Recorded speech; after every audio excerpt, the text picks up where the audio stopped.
Posani Krishnamurali quash పిటిషన్లపై AP high court కీలక ఆదేశాలు జారీ చేసింది. విజయనగరం, గుంటూరు, అల్లూరు జిల్లాలలో నమోదైన కేసుల్లో 35(3) కేసులు ఇచ్చి వివరణ తీసుకోవాలని హైకోర్టు ఆదేశించింది. ఇక విశాఖలో కేసు క్వాష్ చేయాలి అన్న పిటిషన్పై విచారణ వాయిదా వేసింది.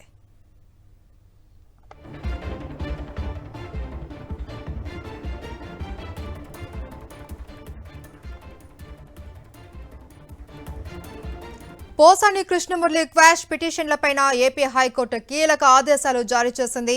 విజయనగరం, గుంటూరు, అల్లూరు జిల్లాలలో నమోదైన కేసుల్లో 35(3) నోటీసులు ఇచ్చి వివరణ తీసుకోవాలి అని హైకోర్టు ఆదేశించింది.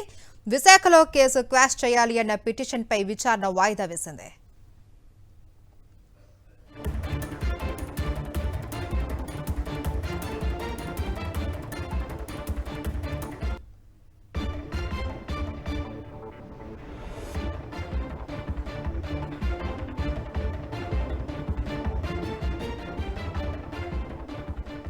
పోసాని కృష్ణమురళి క్వాష్ పిటిషన్లపై ఏపీ హైకోర్టు కీలక ఆదేశాలు జారీ చేసింది.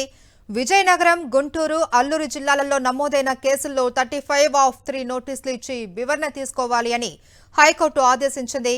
విశాఖలో కేసు క్వాష్ చేయాలి అన్న పిటిషన్పై విచారణ వాయిదా వేసింది.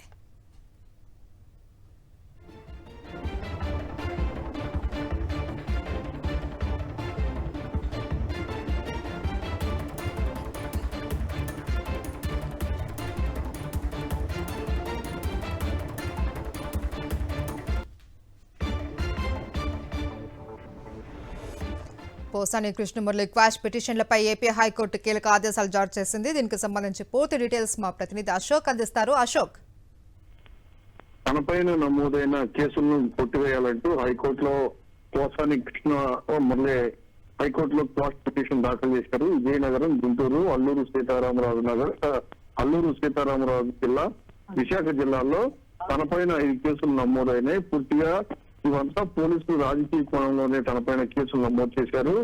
నేను కేసులు పెట్టేంత నేరం చేయలేదు, నేను నేరం చేసే అనడానికి కూడా ఆధారాలు లేవు, కేవలం రాజకీయ కక్షతోనే తనపైన పోలీసులు కేసు నమోదు చేశారు. ఖచ్చితంగా వీటన్నిటినీ కొట్టివేయాలంటూ హైకోర్టులో క్వాష్ పిటిషన్ దాఖలు చేశారు. అయితే పోసాని దాఖలు చేసిన క్వాష్ పిటిషన్ పై ఇవాళ విచారణకు వచ్చాయి. విచారణ సందర్భంగా ఏదైతే అల్లూరు సీతారామరాజు జిల్లా, గుంటూరు, విజయనగరం జిల్లాలకు నమోదైన కేసుల్లో 35 సబ్సెక్షన్ 3 కింద కేసులు నోటీసులు ఇచ్చి వివరణ తీసుకోవాలని ఆదేశాలు జారీ చేశారు. Right, thank you Ashok.